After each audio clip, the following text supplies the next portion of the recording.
Assalamualaikum warahmatullahi wabarakatuh. Waalaikumsalam warahmatullahi wabarakatuh. Gimana kabarnya hari ini? Alhamdulillah baik. Bismillahirrahmanirrahim. Oke, setelah itu Ibu terima kasih banyak ya untuk semuanya sudah bersedia hadir ke sini walaupun di tengah-tengah ulangan kalian.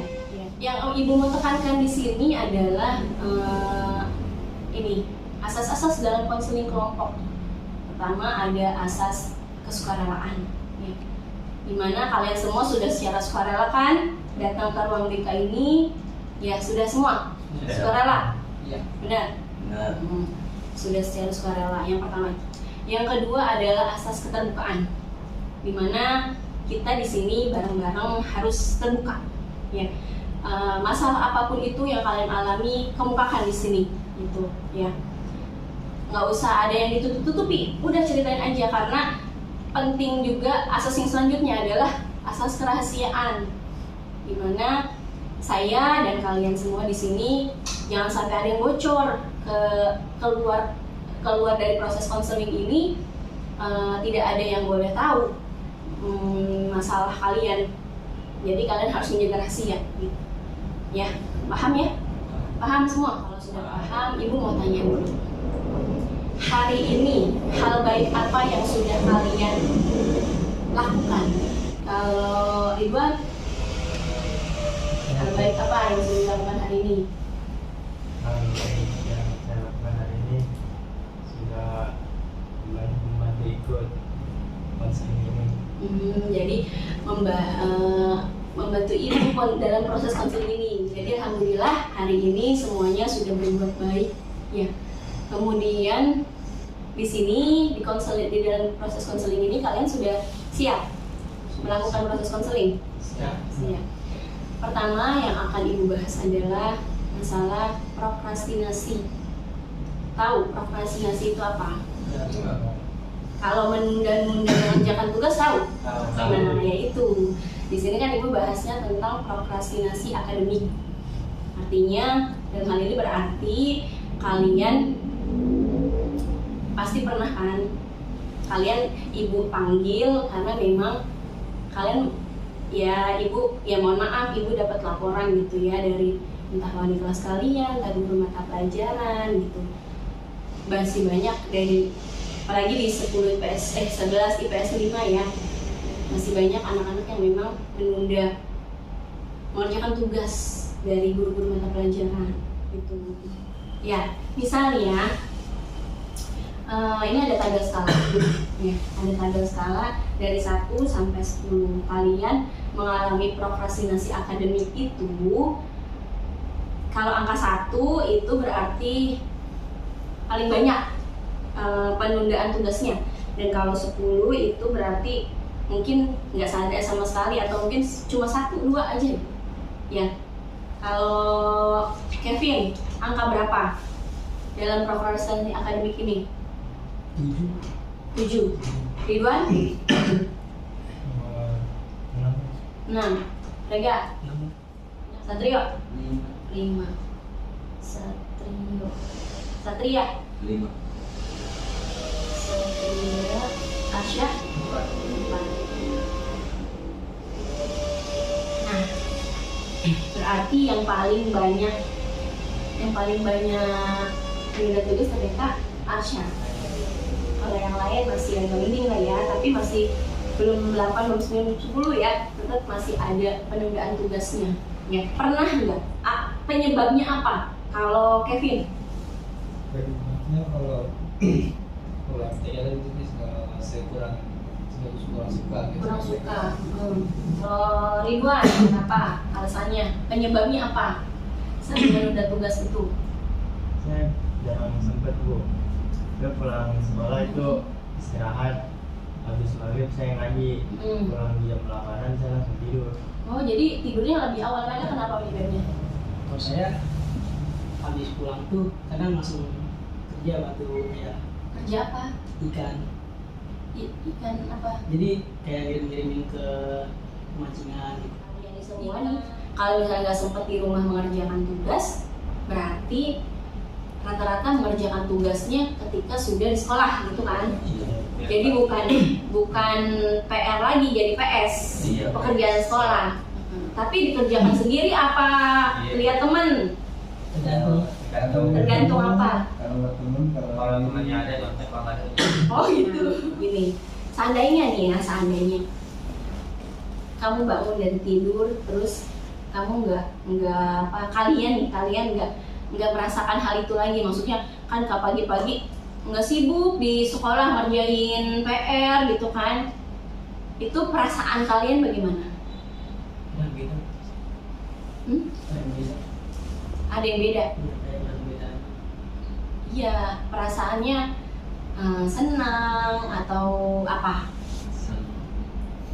Lega pagi kan kalau Lega, pagi PR sekarang dulu. Jadi mungkin lebih santai gitu ya, Arsya ya. Jadi seneng ya, lega ya. Gitu. Ya udah, tapi gue balikin lagi ke kalian. Pengen nggak gitu? Kalau misalnya kalian tidak mengalami itu lagi, mau apa enggak? Mau? Satria mau? Kalau bisa. Ya, coba sekarang kalian cari solusi masing-masing. Ya, jadi kalian kan memang ya itu masalahnya adalah ya menurut ibu itu sih masalah gitu ya. Tapi walaupun dari kalian menganggap ada salah satu dari kalian bukan masalah karena itu udah jadi kebiasaan katanya gitu ya. Tapi tetap menurut ibu dan guru-guru lainnya itu adalah sebuah masalah yang perlu dientaskan gitu ya, yang perlu kita cari solusinya bareng-bareng. Tujuan konseling kelompok ini kan itu gitu ya. Ya kalau misalnya nih kalian mencari solusi ya, kalian cari solusi nih, kira-kira solusinya seperti apa? Coba ibu mau tahu dari Kevin. Kurangin jam main. Kurangi jam main. Ridwan? Menurut saya sih Bu, jangan sering main HP. Satria apa? Sama Kevin kurangin mainnya. Arsya udah. Atau diatur waktu, lebih mengurangi main game-nya sedikit demi sedikit ya, saya nggak bisa langsung ya. Ya jadi kira-kira nih, nah ibu tanya lagi masalah skala. Kan kalian udah ambil solusi nih, kalian sudah menetapkan solusi. Ya, Kevin menetapkan solusinya yaitu kurangi jam mainnya. Ya, kira-kira kalau misalnya udah mengurangi jam main, terus juga ada waktu senggang ngerjain tugas gitu ya, skalanya berubah jadi berapa? Bisa 8 atau 9? Satrio itu tadi mengurangi pekerjaan. Seandainya berarti kan, oh ternyata udah berkurang nih pekerjaannya dan waktu senggangnya juga ternyata lebih banyak, bisa ngerjain tugas gitu. Jadi bisa keefektifan solusi ini berapa nilainya? Skalanya 9. Terakhir Arsya solusinya adalah mengatur waktu ya. Mengatur waktu dalam hal ini mungkin karena lebih banyaknya di rumah itu masih main game. Berarti kalau udah dikurangi main gamenya, ada waktu untuk mengerjakan tugas di rumah gitu ya. Jadi berapa angkanya? Tadi 4, jadi berapa? 9 kan itu. Benar, maksud berarti ya saya berharap ya di konseling kelompok ini bukan cuma mengemukakan solusi tanpa apa? Tanpa aksi, betul. Kalau nggak ada aksi percuma. Kalau cuma diungkapkan lewat konseling ini. Jadi ya saya berharapnya dari solusi-solusi yang kalian buat sendiri, kalian aksikan di rumah gitu. Bisa? Insyaallah. Kesimpulannya dari pertemuan konseling kelompok ini apa? Ada yang mau menyimpulkan? Kesimpulan dari konseling kelompok ini apa yang mau Arsya peroleh? Ini ya mungkin saran dari teman. Saran-saran dari teman itu bisa tahu bukan bisa kenal lebih dalam lah. Ya. Satria. Sama sih ya. Sama. Kevin, apa Kevin? Ya sih, mulanya bisa berbagi kayak cerita gitu supaya tahu gitu masalahnya. Iya, karena memang masing-masing permasalahan kalian ternyata beda-beda. Karena Kevin juga mungkin baru tahu, oh ternyata Arsya kendala ininya ini. Oh ternyata Satrio kerja, jadi misalnya ada di antara kalian atau teman-teman kalian misalnya mau konseling kelompok juga Bu kayak Arsya dan teman-teman, ya nggak apa-apa boleh. Ya itu harapan Satrio juga sama mungkin seperti harapan ibu gitu kan. Kalau misalnya apa namanya, ya bukan cuma kita di mulut sekarang di konseling kelompok, berharapnya kalian bisa merubah ini gitu. Solusi yang kalian udah kemukakan bisa kalian laksanakan di kehidupan setelah konseling kehidupan. Ini buat kehidupan. Mulai setelah konseling ini gitu kalian bisa karena ya itu kan tujuannya ya untuk kebaikan kalian, bukan buat ibu, bukan buat guru mata pelajaran, tapi buat kalian gitu ya. Terus ibu beri apresiasi yang sangat besar untuk kalian ya. Ibu acungi 2 jempol buat kalian atas solusi-solusi yang kalian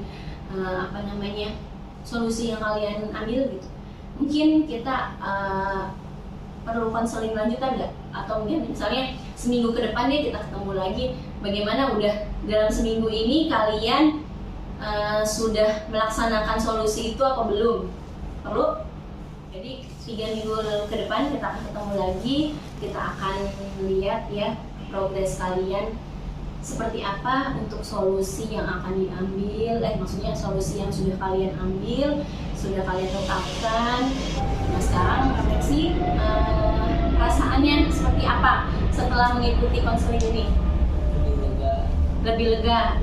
Terus? Lebih plong sama aja, lebih lega, lebih plong. Itu sama lagi. Beban lagi deh.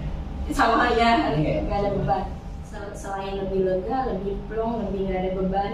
Mungkin perasaan nggak mau kalah sama teman-teman mungkin yang buat aja lebih baik gitu. Oh gitu. Untuk saya kakak paling atas maksudnya. Iya benar. Di 10 kan nggak mau kalah saya. Iya betul. Iya jadi memang jadi motivasi juga kan buat Arsya. Ternyata di kelompok-kelompok ini ternyata oh iya ini benar nih Arsya. Ternyata paling rendah di antara yang lain, tapi akhirnya memunculkan motivasi dalam diri Arsya untuk lebih baik juga, sama seperti mereka, bahkan lebih dari mereka gitu ya. Terus ini ada evaluasi hasil dari konseling ini dibutuhkan nanti kalian yang ada problemnya. Isi ini ada 1 sampai 5. Yuk, maaf yuk. Nah, di sini ada 5 pertanyaan ya. Kalian isi, kalau yang 1 itu terendah. Iya, isi sekarang. Cepet cuma nyekris doang kan? Yang buruk kan nomor berapa sih? Yang buruk nomor 1 paling rendah. 1 paling rendah. Penerimaan ibu terhadap kehadiran kalian tadi bagaimana?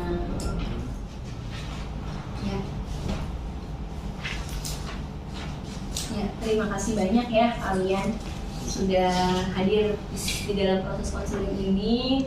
Kemudian ingat tadi ya, ada asas kerahasiaan yang penting. Kalian nggak usah membicarakan hal ini di luar proses konseling ini. Kalaupun misalnya tadi ada mau cerita-cerita masalah konselingnya, proses konselingnya secara umum nggak apa-apa kata teman-teman. Iya misal ya, iya konseling kelompok ternyata seru misalnya gitu ya. Kalau mau konseling kelompok lagi, kalian mau konseling kelompok sama Bu Fitri boleh gitu, misalnya lewat chat dulu tapi sama ibu siapa aja permasalahannya apa nanti bisa dibahas bareng-bareng gitu ya. Kalau kalian mau cerita proses konseling secara umumnya, tapi kalau masalah yang ada di sini tadi diungkapkan sama kalian nggak usah disebarluaskan ke yang lain gitu ya. Ya terima kasih sekali lagi. Ibu mohon maaf kalau misalnya ada perkataan ibu yang mungkin kurang berkenan di hati kalian ya. Kita akhiri pertemuan kita kali ini dengan membaca hamdalah. Terima kasih. Assalamualaikum warahmatullahi wabarakatuh. Waalaikumsalam. Aduh.